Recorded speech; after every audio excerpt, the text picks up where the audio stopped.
एक रिक्वेस्ट आहे, तुमचे जे काही प्रश्न असतील ते प्लीज अर्ध्या तासात विचारून घ्या. मला एका सभेसाठी निघायचं.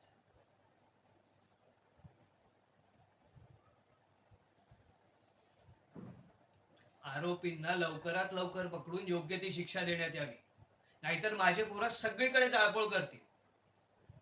असं जर मी म्हणालो तर तुम्हाला उद्यासाठी हेडलाईनच मिळेल ना, आणि टीव्ही वाल्यांना तर ब्रेकिंग न्यूज मिळेल, आत्ताच्या आत्ता चालू करतील, आणि मग काही दिवस ही न्यूज चालूच राहील.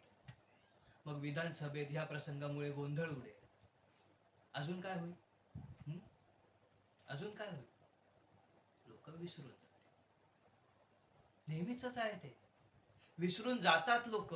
कारण लोकांना रोजच्या जगण्यामध्येच एवढे प्रॉब्लेम आहेत की एखाद्या स्त्रीचा रेप झाला काय किंवा त्या एखाद्या मुलीवर ऍसिड फेकलं गेलं काय, त्यांना काही फरक पडत नाही, विसरून जातात.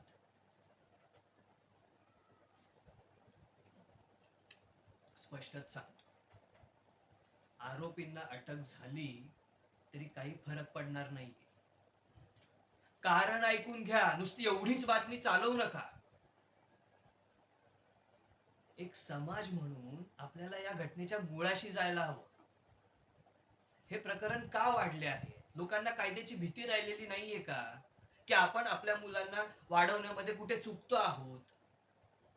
एका स्त्रीकडे वस्तू म्हणून बघायला आपण शिकवलं आहे का आपल्या मुलांना? हे सगळे प्रश्न स्वतःला विचारायची वेळ आली आहे आता. तुम्हाला एक रिक्वेस्ट आहे, ही संपूर्ण बातमी छापा. सेन्सेशनलाइज करू नका, सेन्सिटिव्हिटी दाखवा प्लीज.